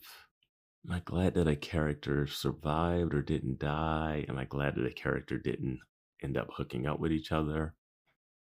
I mean, you could easily say that I'm glad that they didn't have Spike go through with his seeing red plan. Glad that didn't happen. Yeah. Yeah, I'm trying to think of if they would have killed a character, would I have been pissed off about it? And it's like no character that they could have killed off that I would have been like it might not have worked story-wise, killing off some characters, and I might have come down on that and been like, I don't really get that. But there's no character that is like completely off limits besides like Clem that I don't want to die, you know? Like, I'm thinking of everyone in the last episode. If any of them died, including the potentials, I would not be like, oh, that person was untouchable, you know? I'm glad they touched on it for that one episode, but I'm glad that they didn't really delve too deeply into Joyce's dating life and like had her like having separate dating arcs aside from like Ted, and there was that one like Brian before she died. I'm glad that that didn't become a focus of the show. Maybe Ted is an episode I'd tell people to watch. Hey, I like Ted. That's a good one. Anything that introduces some robot elements into the show, because you're going to get a lot of robots in the show. Ted is a good one. Ted, I like Ted. I don't know where Ted falls in the fandom. I feel like it's pretty generally well liked, but who knows? The reason why I wouldn't put that as like one that, because it's Buffy the Vampire Slayer. And if she's fighting a robot, used to it. Gotta get used to it. I was sticking with School Hard. Yeah, School Hard's good. Introduce Spike, yeah. Biggest, I'm glad they didn't do that. Yes, the show didn't do. I'll admit the show didn't do a ton of horrible decisions throughout, like that. Buffy doesn't hook up. I'm torn because I didn't like the way Buffy straddled the fence with like loving Spike, not loving Spike, but I'm okay with her not ending up with either Spike or Angel at the end. So I can't really come down on. It's tough to be. I'm glad that I can't be like, I'm glad that they didn't put the two together, but at the same time, didn't like that they waffled the way they kind of wrote the fence. I'm glad they didn't try to like touch on like racial issues. Yeah, I am definitely glad they didn't do that. I mean, every time they did, it was all weird. Yeah. Yeah, they didn't do much, even with Principal Wood. It was just I grew up in Beverly Hills kind of thing. Yeah, the hood. Yeah. Beverly Hills. Whoops. Did he actually grow up in Beverly Hills? Yeah, I don't know if that was part of his fake backstory or not. Yeah, because he was raised by a watcher in Beverly Hills. In West Philadelphia. That Giles never even like talked to. He was like, yeah, there's a watcher in Los Angeles, like just hanging out with the kid of another. I don't know. Yo, Nikki Wood's son. Oh, yeah. I remember reading about her when I was learning about Slayers and not passing that information on to Buffy. You still got that duffel bag? You still got that duffel bag that you never opened? The most least curious character in the show. Yeah. I got the duffel bag. I'm more curious about where her coat went.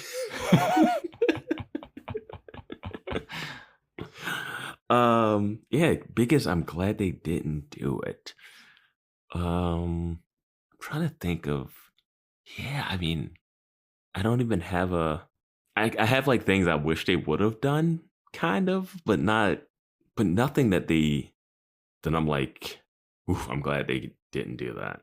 Like there's maybe it's like Buffy hooking up with someone that's not, but she didn't have a lot of relationship stuff. Mm-hmm. It was Riley, Spike, Buffy, Spike, Angel, and then just like Scott, Hope, Owen, some other random things here, Parker. But there wasn't a ton of Buffy dating. Buffy didn't date like 5 people per season or anything.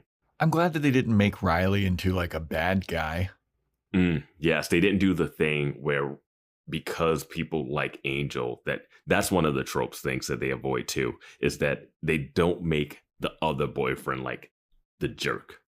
Like when you think of Wedding Crashers, like Bradley Cooper's such an asshole that it's okay that a guy crashed a wedding is trying to hook up with someone that's engaged. Yeah. Yeah, so that's a big trope that they don't do. They don't make Riley a secret bad guy. Yeah. I'm glad that they didn't do that to Riley. And like even when they break up and he flies off on the helicopter, it was just like he was realizing like this isn't working out. Yeah. I'm glad that he flew away in a helicopter and that he didn't know that Buffy came.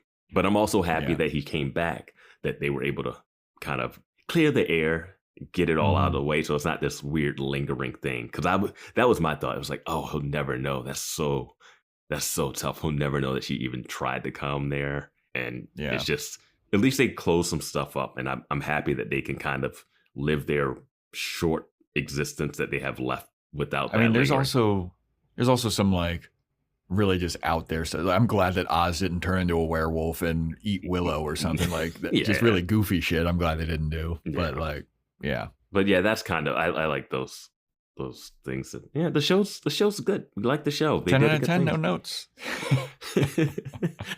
8 out of 10, lots of notes. And that is a wrap for Q&A part 2. How'd you like this, Vance? How'd you enjoy it? I think we had some fun answering some questions. I don't think we answered some questions the way we didn't have like definitive. I think the first half we have some more definitive answers. This one's just more happy we did a part 2 because we had to stumble through some of these.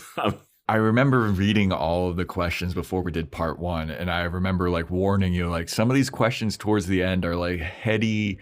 We got to like think up a spin-off show. How would we write it and stuff? I was like, these are going to be some tough questions to answer. Who would Justice Smith play in? He's got to be in the show. Oh, man. Yeah. But that's a wrap. Well, we teased this. We did tease what we were going to say, what the rewatch will be next week. And we're doing it. We're rewatching the episode that everyone wanted us to rewatch. Mm-hmm. We are rewatching. Say it. We are rewatching. I forgot the name of the episode. Restless. Oh, man. We're rewatching Restless, the episode that we were not too high on, but there was a lot of symbolism in it, a lot of foreshadowing, a lot of fuckery. When we watched this episode, people said, oh, you'll get it more once you see the whole series like 17 times. So, we look forward to seeing Mr. Cheesehead again. Yep. And Buffy shaming the first Slayer again. Yep. And Willow walking around the pussy lips of those red curtains. Yeah. Spike on the swing with Giles. We do get to relive Cowboy Riley. Riley and Adam without the makeup on. Yeah, that'll be fun. We remember a lot of that episode. Yeah. Xander watching Willow and Tara hooking up or whatever in that ice cream truck. And almost hooking up with Joyce awkwardly or something, and seeing his fake dad come down the basement. Yeah, why do we don't even need to rewatch this episode? Yeah, we remember it perfectly. It's crystallized in our memory. Giles and Spike, you're like a son to me, you're like a father to me. Yeah, Slayerland. Yeah. So we're gonna be rewatching that one and talking about that, and seeing if we have different thoughts on it a second watch. And please reach out with us with more episodes that you think we should rewatch, and give us a little pitch. Give us a little why we should rewatch it. Not just I like this episode, you guys like this episode. Give us some specific of why this episode is a must rewatch for us. Yeah. Yeah. Well, all right. That is a wrap, everybody. Thanks so much for listening. Hop on Patreon, patreon.com/Boys Watching Buffy to hear what we're talking about on Boys Watching Angel. Listen to Boys Watching Movies and enjoy that fun little Joe's Fashion Report /Corner video that went out yesterday. It's a good time. Took a long time to edit that and make it, so enjoy it. Give us a 5-star rating and review on Apple Podcasts, 5-star rating on Spotify. Send it in to us if you want to get a shout out. Amazon wishlist exists, merch exists, Discord exists, join it. Instagram is @BoysWatchingBuffy. Email is boyswatchingbuffy@gmail.com. And stay tuned next time for our rewatch episode of Restless.